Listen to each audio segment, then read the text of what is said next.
Hi, my name is Winslet, and welcome to my Synthesis Doctrine tier list. At the beginning of April, I posted my complete Doctrine tier list, which looks like this. And today, I'm going to be talking about why I placed each of the Synthesis Doctrines where I did. While I expect that future expansions and patches will change how good some of these doctrines are and add a few others, the doctrines kept the values that they had when the game first launched up until the Tyrannosaurus patch, so for about 9 months, and I expect that these numbers will stay the same for a while now. Even if they do change, I think that these tier lists will remain useful, especially to new players who just want to know generally what is a good doctrine to take, when to take it, and why. There are 97 doctrines that I could find in-game, and while I'd love to talk about them all in one video, I decided to break them into smaller, more digestible segments like this one. The first doctrine we're going to talk about is worker integration, which is in the S tier because it is one of the best doctrines that you can take in Age of Wonders Planetfall, period. It's just amazing. It gives you a boost in energy and production, which are the two resources that you need the most in the early game. So the fact that it's a relatively easy tech to get to, a tier 3 tech, means that you'll be able to give yourself a massive advantage in the early game, which translates into a massive advantage in the mid game and a massive advantage in the late game. So if you are playing Synthesis, I just don't see why you wouldn't take worker integration. It's just so good, especially the earlier you take it, the more energy and the more production that you get. Now, I think it would be helpful to actually look at the values that it gives you and the values that all the other doctrines that we're going to talk about today give you by going over to the game and hopping into the Imperial Archives like so. So let's see, what does worker integration give you? It says that the people in the production and energy slots produce +2 of the respective resource per colonist working it. So if somebody was making 6 energy, they're not going to make 8 energy. If they were making 7 production, they're now going to make 9 production. There's a similar doctrine for, I think it was the assembly, the echo thingies. Is that assembly? That gives you +1 in all 4 of the, it's quantum. I think that's assembly. I can't remember actually now. But yeah, basically Echo Protocols. It's a nice one because it gives you a boost to your production in food, energy, production, and research. So it's nice, but having +2 is better. So you'll get more value out of worker integration, but if you put as many workers into energy and production as possible versus, food and research, it's more specialized, which is generally a better thing in Age of Wonders Planetfall. Now let's go back to our complete tier list and see what we have next to it, so you can just compare the raw production potential of this doctrine to what the other doctrines can do. It looks like we have ecological construction on the left and technologist off to the right. So let's go pull up ecological construction first. So what does that do? Ecological construction gives you +10 production for every forest sector within your domain, which means that you can probably get more production out of this if you focus on expanding into locations that have forests. If you only take locations like this one, and I'm sure there's some more around here that are forest. I can't see any. But if you just grab like 4 forest sectors, you're going to get 40 production for free. No workers needed, no nothing, and that's amazing. You just need to do a little bit of planning. You can also terraform things that don't have forests, like this one and this one, to have forests. So you'll be able to get a lot of synergy from that. Amazons also benefit from fighting in forests, so just spreading forests everywhere, it has a lot of little benefits, and I think for those reasons alone, there's just more that you can get out of ecological construction in terms of economy and warfare, because synergizing with forests will allow you to do more stuff with warfare. Also, by having more production, you can build more units. You can build your structures faster, which will allow you to get your units out faster. So yeah, this is just, it's really nice, and that just plus 10 production for, you know, starting in a place with a forest is super nice. It's like having 5 workers on your production thing if you're using worker integration, right? Because worker integration is like, you know, giving you plus 2 per colonist working it. Very nice. So yeah, I think we're now ready to move on to the next thing in our... Oh wait, no, we're not. We need to talk about technologist. We need to compare this to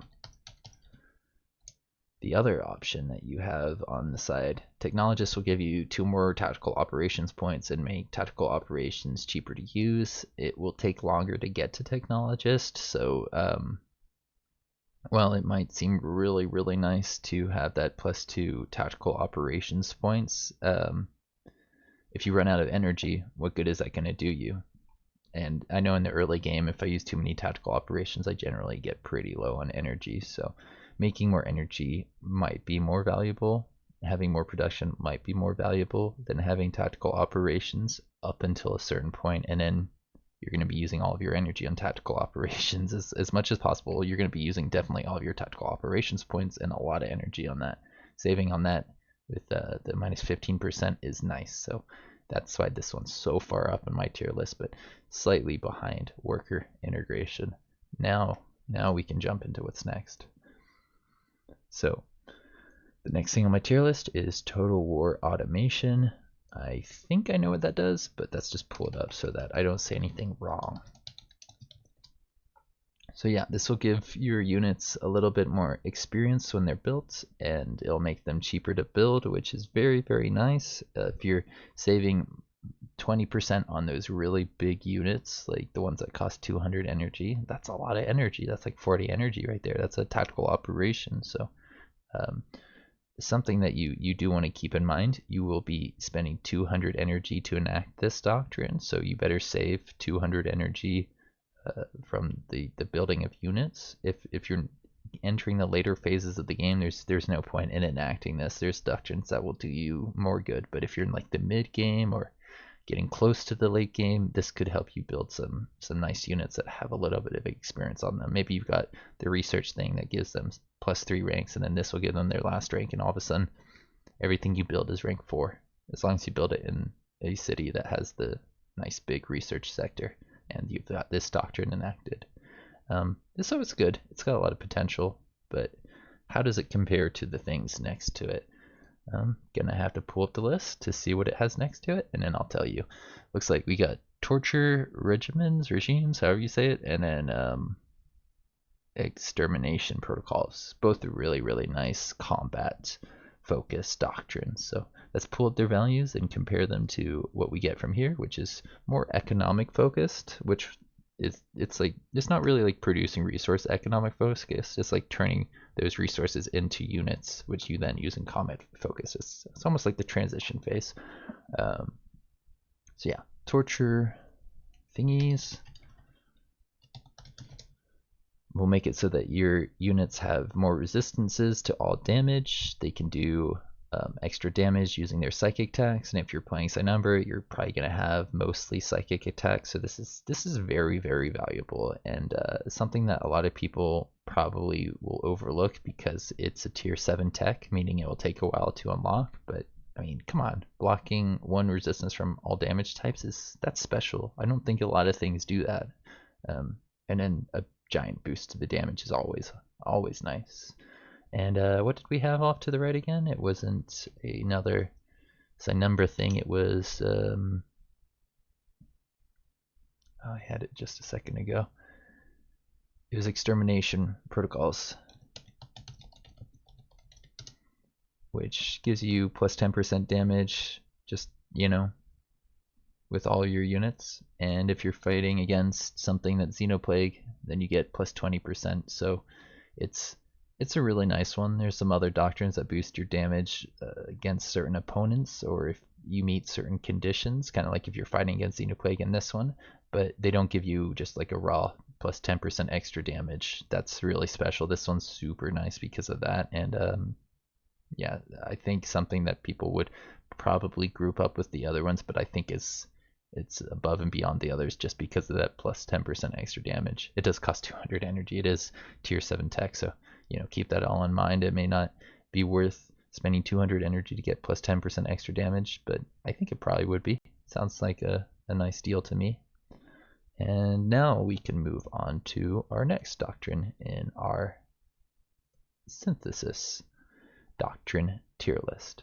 So we have Society 2.0. That one is quite nice if I remember correctly. I think I almost put in A tier if I'm remembering it properly. But every once in a while I'll switch these up in my mind. So let's look this up in game. It is Society 2.0, and it gives all of my colonies plus 10 happiness, and they make more energy. That's really nice. That's easy to overlook because happiness, it is easier to get happiness nowadays, but happiness events are just so good, and it's very, very nice to be able to get those happiness events, especially in the late game once you've got those developed cities, because I think the bigger they are, the more you get from the events now. It's no longer based on what you're making in the cities. It's now based on, I think, like the size of the city and a couple other little things.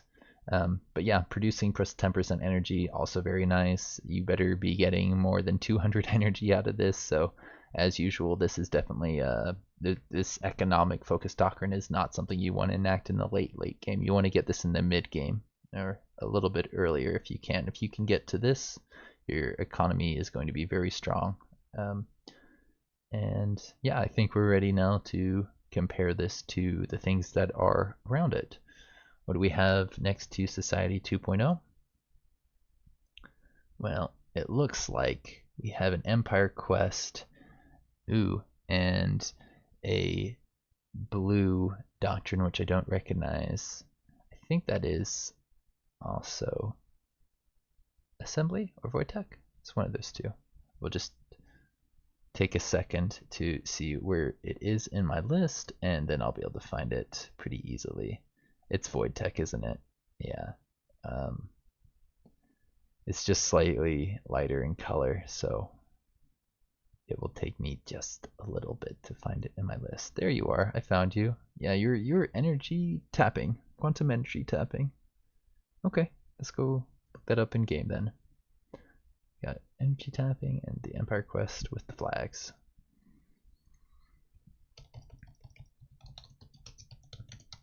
So this one, yes, just gives you plus 20% energy.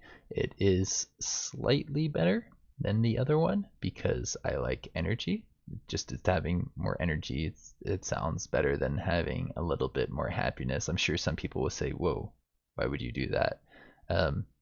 Well, I think if you're in the mid to late game, you're going to be producing a lot of energy, and that plus 10% extra energy will give you more than the happiness. The happiness is kind of random. You don't know what you're going to get. If you know that you're getting energy, you can plan around that. You can plan accordingly. You can say, okay, I'm going to have X amount of energy because of this, versus I might be able to get the energy I need. I might be able to get something random that helps me later, but not right now.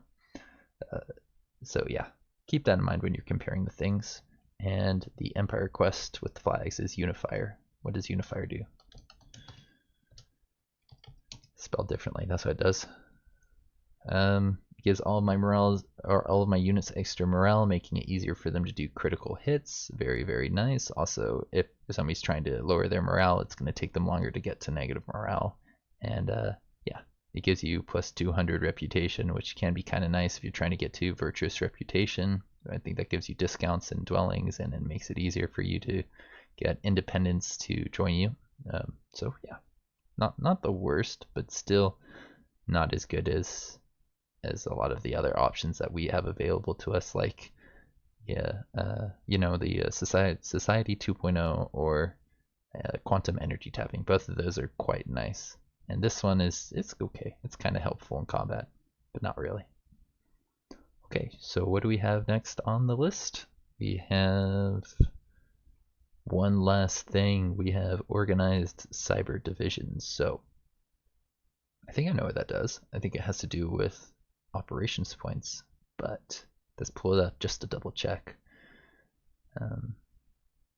Cyber divisions, something cyber.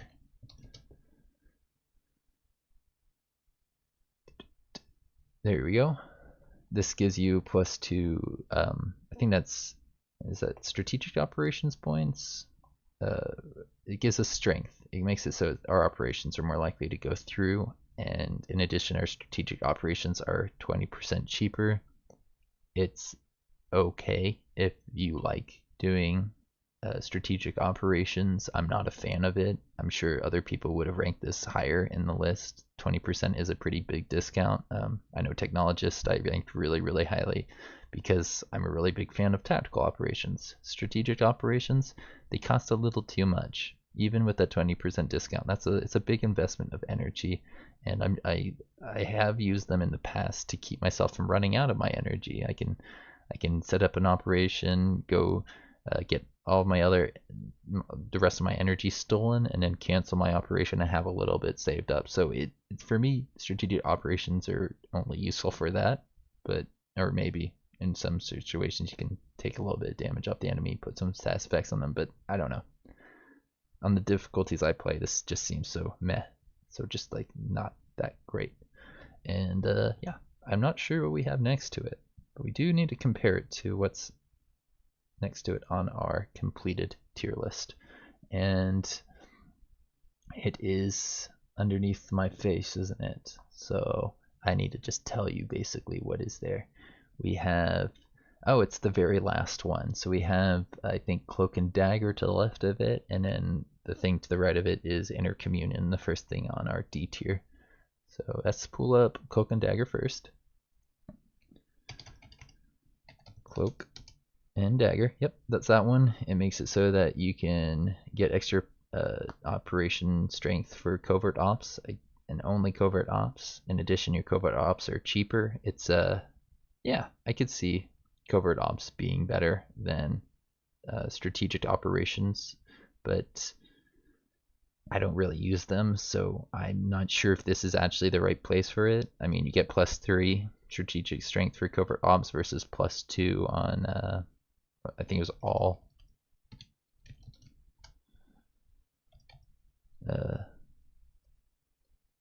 yeah, all these little strategic operations and covert ops, because I think covert ops fit into the strategic op panel. You can check that like this. Doctrines, nope, we don't want doctrines, we want strategic. Yeah, it looks like, yeah, you got your covert ops in the same panel here, so that would apply, the cyber thing would apply to covert ops as well. Yeah, I think that Cloak and Dagger makes sense. It's slightly ahead of this one. And the last thing we need to compare it to is Intercommunion, which makes it so that your units can carry a little bit more essence. I'm sure some people love this doctrine because essence is really powerful, but just having the ability to carry one more charge is not a lot, and I would say not worth the doctrine slot. I think you can get a lot more value out of a doctrine slot than just simply being able to carry one more essence charge. So yeah, that's everything I wanted to say on this tier list today. Oops, oh, I didn't have this pulled up for how long? I'm not sure exactly, but that's just to show Cloak and Dagger really quickly, so you know what I was talking about a second ago. Cloak and Dagger +3 the strategic thingies versus cyber thingy. Yeah, that's all I wanted to say on this tier list. Thanks for joining me. I'll see you around. Have a good one.